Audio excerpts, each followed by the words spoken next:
আজ এত বড় বড় দাড়ি নিয়ে যারা ইসলামী আন্দোলনের বিরুদ্ধে ফতোয়া দেয়, একামতে দ্বীনের বিরুদ্ধে যারা অবস্থান নেয়, বানানো মিথ্যা কথাগুলো সামনে নিয়ে এসে একজনের উপরে তহমত দেয়, এরা তার বিবেককে কাজে লাগায় না।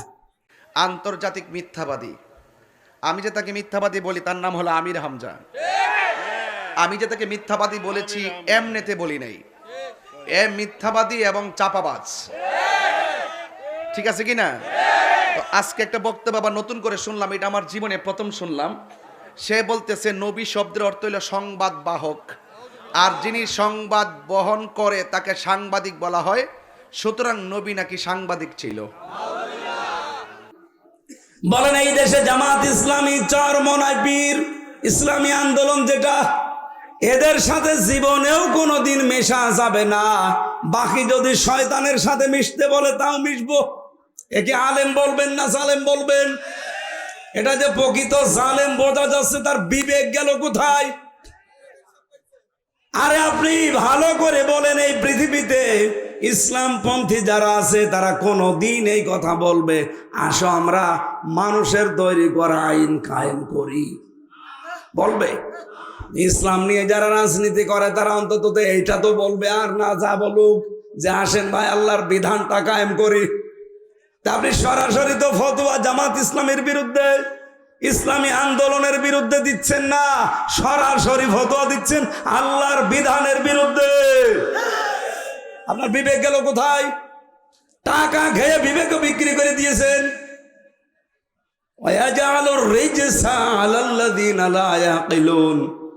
যাদেরকে আল্লাহ বিবেক দিয়েছিল, এই বিবেকটা যারা কাজে লাগাচ্ছে না, বিভিন্ন জায়গার লোভে পড়ে, আল্লাহ কিন্তু ভুল জিনিস আপনার উপরে চাপিয়ে দেবে।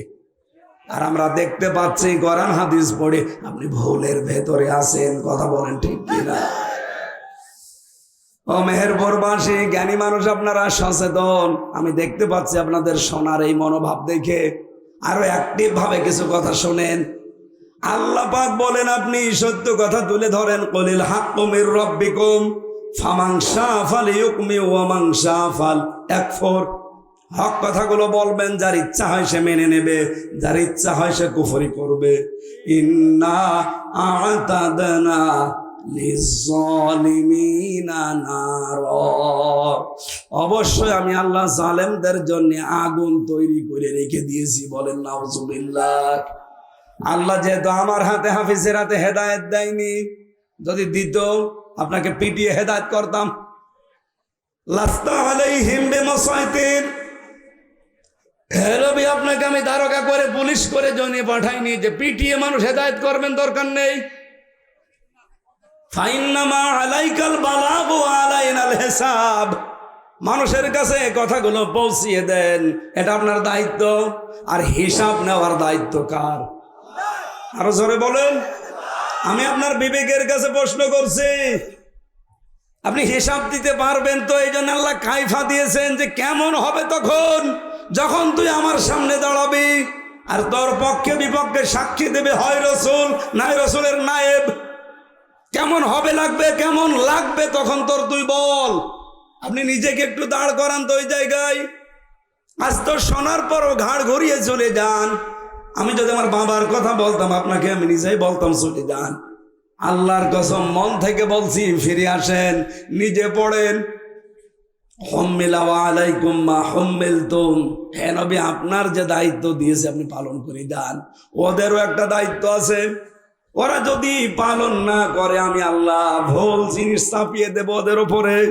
ওয়াইন তুতিউহু তাহতাদু, যদি আপনাকে তারা অনুসরণ করে তাদেরকে আমি আল্লাহ হেদায়েতের রাস্তা দেখাবো। জোরে বলেন সুবহানাল্লাহ।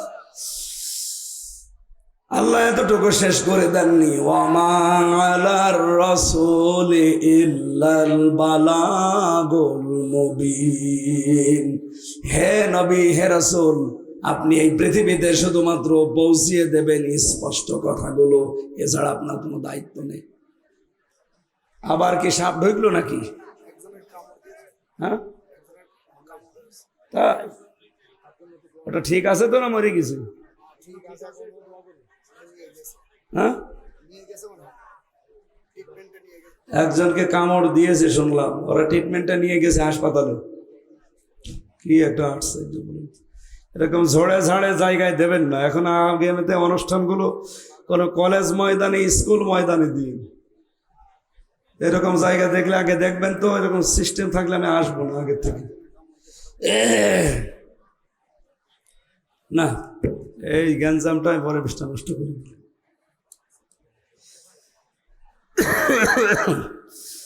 আমার ভাইরা এবার আসেন। আরে আল্লাহ রে,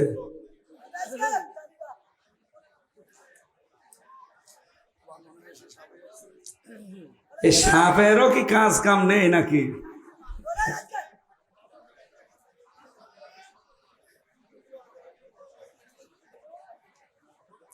আমার আর একটা মাহফিলের কথা চলছে মনে হয় 15-20 দিনের ভেতরে, এই যে চকশ্যামনগরে। যদি ওটা হয় তাহলে ওই জায়গায় দেখি, ওদের মনে হয় কলেজ না স্কুল ময়দানে যদি দেয়,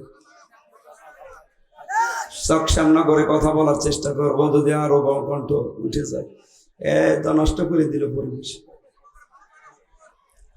সুবহানাল্লাহ, আলহামদুলিল্লাহ, লা ইলাহা ইল্লাল্লাহ, লা ইলাহা ইল্লাল্লাহ, মুহাম্মাদুর রাসূলুল্লাহ। আল্লাহ পাক বলেন, ওয়াদাল্লাহুল্লাযীনা আমানু মিনকুম ওয়া আমিলুস সালিহাত, তোমাদের ভেতরে যারা ঈমান আনে আর ভালো ভালো কাজে আঞ্জাম দেয়, আমলে সালেহ করে, এই দুটি কন্ডিশন যারা মেনে চলতে পারে, আমার আল্লাহ তাদেরকে ওয়াদা করছেন, লা ইস্তাখলিফান্নাহুম ফিল আরদ, এই জমিনের শাসন ক্ষমতা আল্লাহ তাদেরকে তুলে দেবে। বলেন সুবহানাল্লাহ। ও মেহেরপুরবাসী, এটা রেকর্ড হচ্ছে, এই জন্য বলছি, আগামীর বাংলাদেশ আল্লাহ কোরআনের হাতে তুলে দেবে। এই কারণে কাদেরকে আল্লাহ ক্ষমতা দেবে এর একটা নিয়ম আছে আল্লাহর। রব্বুল আলামিন জানিয়েছেন, এই পৃথিবীতে যারা আল্লাহর জন্য, রাসূলের জন্য অত্যাচারিত হয়, নির্যাতিত হয়, জুলুমের শিকার হয়, তাদের প্রথম ওয়াদা আল্লাহ করছেন তাদের জমিনের শাসন ক্ষমতা দেয়। ওয়ানাজআলাহুম আইম্মাতান, তাদেরকে আমি জমিনের নেতা বানিয়ে দেই। ওয়ানাজআলাহুমুল ওয়ারিসিন, এই জমিনের উত্তরাধিকারী তাদেরকে আমি আল্লাহ বানাই। অনুমাক্কিনা লাহুম ফিল আরদ, আর জমিনের শাসনের ক্ষমতার চেয়ার আল্লাহ তাদেরকে দিয়ে দেয়। আজ বাংলাদেশ সহ বিশ্বের, আন্তর্জাতিক বিশ্বের দিকে তাকান, সবাই জানে এই দেশে ইসলামের জন্য মুসলমানেরা মায়ের খেয়েছে কেমন।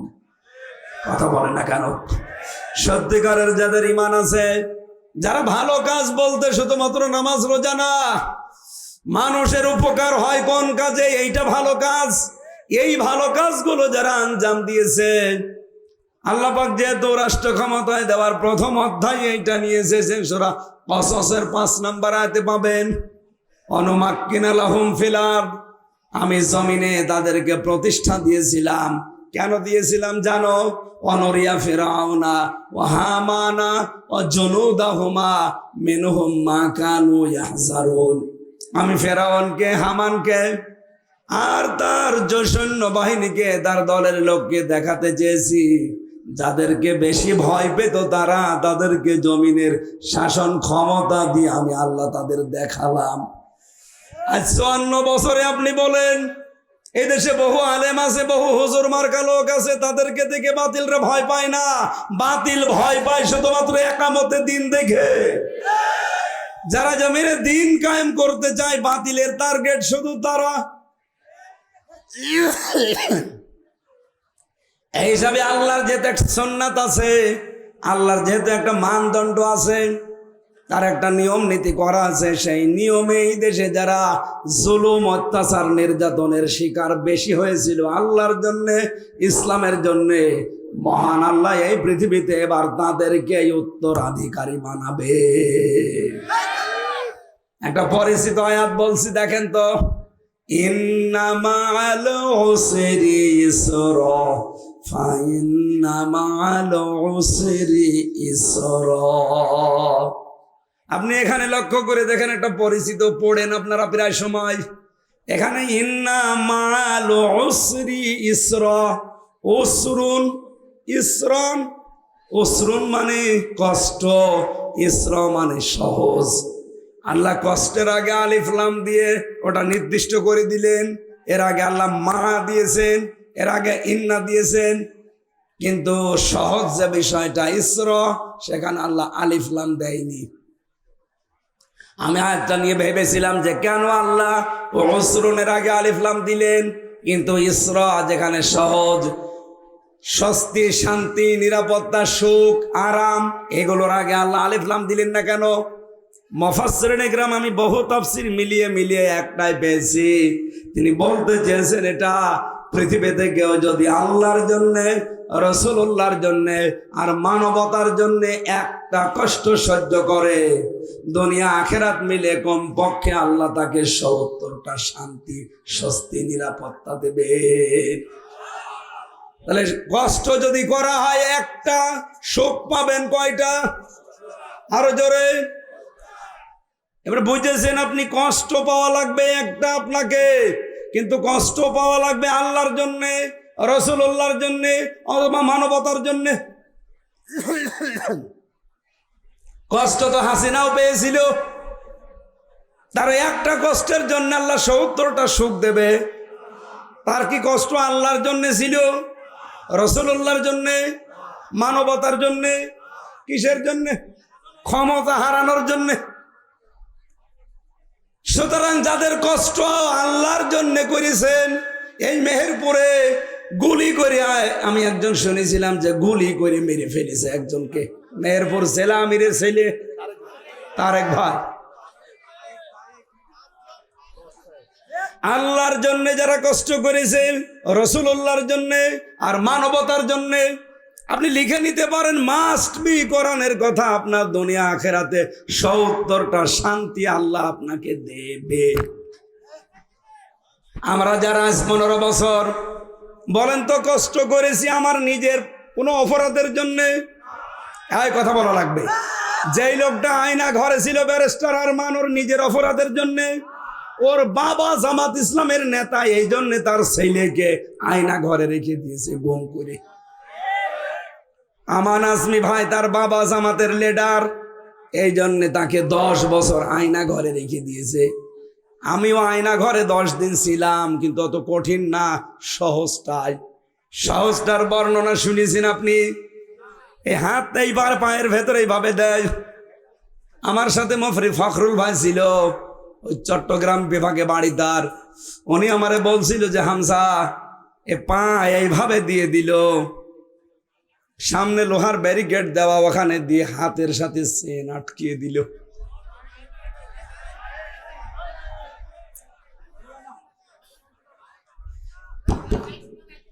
একদিন, ২ দিন, ৩ দিন, ৫ দিন, ১০ দিন না, কয়েক বছর আমি এইভাবে শুধু বসেছিলাম। শোয়া কি জিনিস আমি ভুলে গিয়েছিলাম। কি সমস্যা কি আপনার? তাহলে সমস্যা কি? চিল্লাই কেন? হ্যাঁ, মাইক শোনা যাচ্ছে না বলে।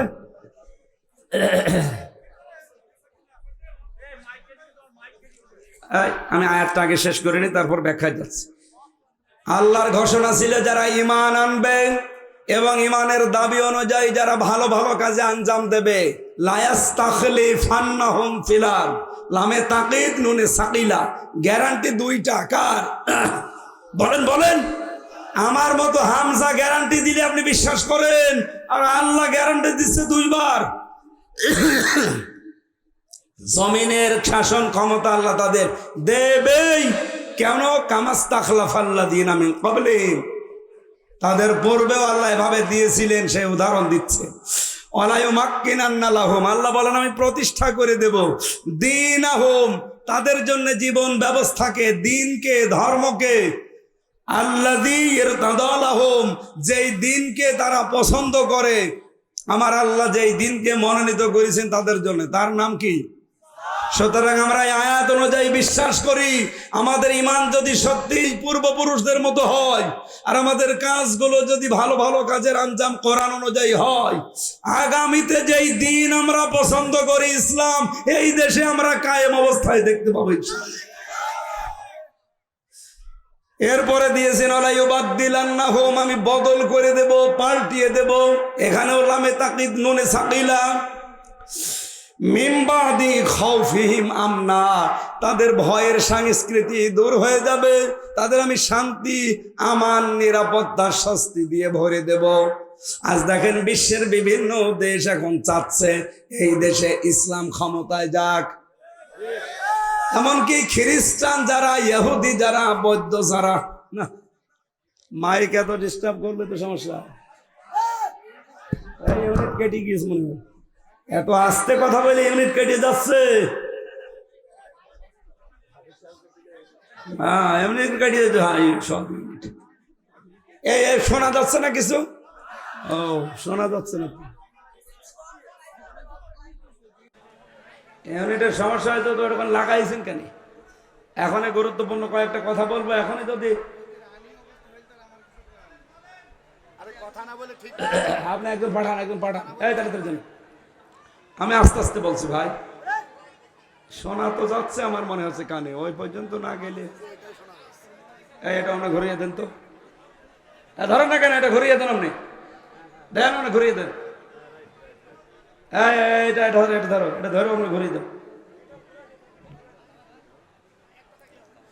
আমাদের যে ভয়ের সংস্কৃতি আছে বাংলাদেশে, আমরা যে ভয়ে আছি, এই ভয় থাকবে না আগামীতে ইনশাআল্লাহ। কোরআনে কারিমের গ্যারান্টি, কোনোদিন মিথ্যা হয়নি, আজও হবে না। আমরা এটা দেখবো ইনশাআল্লাহ। ভয়গুলো আল্লাহ আস্তে আস্তে দূর করে দিচ্ছে। সারা বিশ্বের যারা আমাদের ভয় দেখাতো তারা আজ ভয়ে আছে। দাদা বাবুরা সারা জীবন ভয় দেখিয়েছে, দাদার এখন ধুতি খুলে যাচ্ছে, আপনি টের পাচ্ছেন? তুরস্কের দায়িত্বে যিনি আছে, তুরস্ক দেশের, উনি এই বাংলাদেশের যে দায়িত্ব পালন করে, এই দেশের ইসলামপন্থী মানুষদের সাথে দেখা করছে। খ্রিস্টান যারা, বৌদ্ধ যারা, চীন, সব সময় এখন আসতেছে যে ভাই আমরা দেখতে পাচ্ছি এদেশের জনগণের যে মনোভাব, এবার ইসলাম বা কোরআন আল্লাহর বিধান এদেশে আসবে। এরা একজন খ্রিস্টান, ইহুদি, হিন্দু। আমার বাড়িতে কয়েকদিন আগেও একজন এসেছিল, এই যে কয়েকদিন আগে এসেছিল না, কি যেন নাম ওর, আগরওয়ালা, শেষে আগরওয়ালা আছে, প্রথম নাম আমার মনে নেই। এই লোকটা এসে আমার একটা ভিডিও দেখিয়ে বলছে, হুজুর আপনার কথা আমার খুব ভালো লেগেছে, যদি ভোট আপনাকে দাঁড়িপাল্লায় দিতে 10,000 টাকাও দেওয়া লাগে, টাকা দিয়ে ভোট দেব। একটা হিন্দু যদি এ কথা বলতে পারে যে মুসলমান তো 20,000 দিতে রাজি হবে। সুতরাং এই জোয়ার যখন উঠেছে সারা বাংলাদেশে চলছে, এবার আর ইসলাম অন্তত কেউ বাধা দিয়ে আটকাতে পারবে না। আল্লাহ পাক বলেন তোমাদের এবার কিছু কাজ করা লাগবে, এগুলো তো আমি করব। ভয় দূর করে শান্তি তোমাদের মাঝে আমি, নিরাপত্তা, স্বস্তি ফিরিয়ে দেব। ইয়াবুদুন, আমি, আমার ইবাদত করা লাগবে। কার? আপনারা অ্যাক্টিভ হয়ে যান। যারা 5 ওয়াক্ত নামাজ এতদিন পড়তেন না, আরম্ভ করেন, তাহাজ্জুদ মিলে শুরু করেন। দেখেন আল্লাহর ইবাদতে আপনি মনোনিবেশ করেন, আল্লাহর ওয়াদা মিথ্যা হবে না। লা ইউশরিকুনা বিশাইয়া, আর আল্লাহর সাথে আমরা কাউকে শরীক করব না। যারা করছে করুক, আমরা আল্লাহর আইনের সাথে, আল্লাহর ক্ষমতার সাথে, আল্লাহর বিধানের সাথে কাউকে শরীক বলেন বলেন। ওমান কাফারা বাদা যালিকা, এরপরেও কেউ যদি মুখ ফিরিয়ে চলে যান, এটার হামজার দায় নেই। ফাউলাইকা হুমুল ফাসিকুন, এরা ফাসিক, এদেরকে আল্লাহর হেদায়েত দেবে না। মেয়েরা যারা এসেছেন, সম্মানিত মা বোনেরা, শুধু নামাজ পড়া, রোজা রাখা আর কালো বোরকা পরা ইবাদত না। আমি যে বলেছিলাম মানুষের সাথে হাসি মুখে কথা বলা, ভালো ব্যবহার করা কি? বলেন বলেন। আজ বউ শাশুড়ির ইবাদতটা নেই। অনেক শাশুড়ি আছে, আমি তো নিজে দেখি, আমার শাশুড়ি যেভাবে জোগাড় জানতি করে এই পাশের জেলা চুয়াডাঙ্গায়, একটা জামাইকে খাওয়াতে পারলে শাশুড়ি যেভাবে খুশি হয়, বৌমাকে ওই পরিমাণ খাওয়াতে পারলে তার শাশুড়ি খুশি না। হ্যাঁ কথা বললেন না কেন? হয়তো 100 জনের 5 জন থাকতে পারে। বলবেন যে আপনি শাশুড়িকে হাওয়া দিচ্ছেন না, আমি নিজে পেয়েছি তাই। শ্বশুর বাড়িতে গেলে আমি যেইটা খেতে চাই না খেতে চাই সব তৈরি করে আমি খেতে পারলে ওনার আনন্দ লাগে। কিন্তু আমরা দেখেছি আমাদের অনেক বউ যদি একটু খাওয়া দাওয়া শুরু করে ছেলের মা তখন মন খারাপ করে। আরে আপনার ছেলেকে তো এই মেয়ের মা খাওয়াচ্ছে, খাওয়াতে পারলে আরো আনন্দ পায়, আর আপনার কাছে এসেছে এই মেয়েটা একটু খাওয়া দাওয়া বেশি করলে আপনার মন খারাপ হয়। মানে এরকম ডাইনি মার্কা শাশুড়ি নেই? ওই মহিলা প্যান্ডেলে যদি থাকে হাত তোলেন তো। আছে, আমি জানি আছে। সম্মানিতা মা বোনেরা, না ওই মেয়েটাকে নিজের মেয়ের মতো ভাবেন। নিজের মেয়ে ডিম কলা দুধ আনারস এগুলো খেলে আপনার আনন্দ লাগে, আর বৌমা সকালবেলা যদি একটা দুইটা সিদ্ধ ডিম খায় বলে ডিম খাওয়া লাগে, ছেলে মেয়ে আমাদের হয়নি, আপনার মেয়ে যে মরণ খাওয়া খাচ্ছে। এই জায়গায় সহনশীল হওয়া লাগবে, এটাও একটা ইবাদত। এটা কি? এই পুত্রবধূকে নিজের মেয়ের মতো ভাবেন, দেখেন পরিবারে শান্তি আসতে বাধ্য। আর বৌমা যারা এসেছেন তারা এই শাশুড়িকে নিজের মায়ের মতো মনে করেন। মা তো কত কিছু করে না, তাও তো মাফ করে দেন। কাজ করে না, বসে খায়, কিছুই মনে করেন না। শাশুড়ি যদি একটু কিছু করে মায়ের মতো মনে করে মাফ করে দেন, মানিয়ে চলেন, দেখেন জামাইরও মন পাবেন, স্বামীরও মন পাবেন। আমি নিজে একজন স্বামী বা জামাই নিজে, এ কারণে বলছি যেহেতু বাস্তবে প্র্যাকটিক্যাল। আমরা শুধু নামাজ রোজা আর কারো বোরকাকে এবাদত মনে না করি, এটাও একটা এবাদত। এই এবাদতটা করার জন্য আমি জেলখানায় বসে এটা লিখেছিলাম। এটা নারীদের জন্য। মহিলা প্যান্ডেলে যারা আছেন আপনার স্বামীকে দিয়ে ছেলেকে দিয়ে হোক এটা কিনে পুরাটা পড়বেন, কারণ ভেতরে থেকে 3 বছরে বহু কিছু দেখেছি। 100 জনের প্রায় 60 জন জেল খাটতেছে শুধু বউর কারণে। হয় বউ মেরে ফেলেছে, নাই যে কোনো কায়দায় যা কিছু হয়েছে। এই যা যা শুনেছিলাম ওইগুলো এর ভেতরে দেওয়া আছে হাদিস আর কোরআনের আলোকে। বাংলায় লিখেছি 126, 27, 28 পৃষ্ঠা। গাড়িতে ওই যে গাড়ির সামনে মেয়েদেরকে পড়াবেন, মেয়েকে দেবেন, বউকে দেবেন, মাকে দেবেন। এটা মেয়েদের জন্য শুধু। আর একটা আছে শুধু পুরুষের জন্য, আপনারা কিনে নিয়ে যান। গলা আর হচ্ছে না, আছে বাহ্য জুতোই থাক। আল্লাহুম্মা আমিন। প্রশ্ন এখন দিয়েছেন, আপনার কাছে চিঠি লিখলাম, চিঠির স্তর দেবেন, চিঠির স্তর দেবেন উত্তর না দিয়ে। একজন বউ তালাক দিছে অথচ সে বউ নিয়ে এর সংসার করছে, উত্তর কি? না, বউ তালাক হয়ে গেলে হবে না, এটা জেনার গোনা হবে। একটা মহিলা মাদ্রাসায় টাকা দিয়েছে 5,000, আল্লাহ কবুল করুন, আমিন। হ্যাঁ,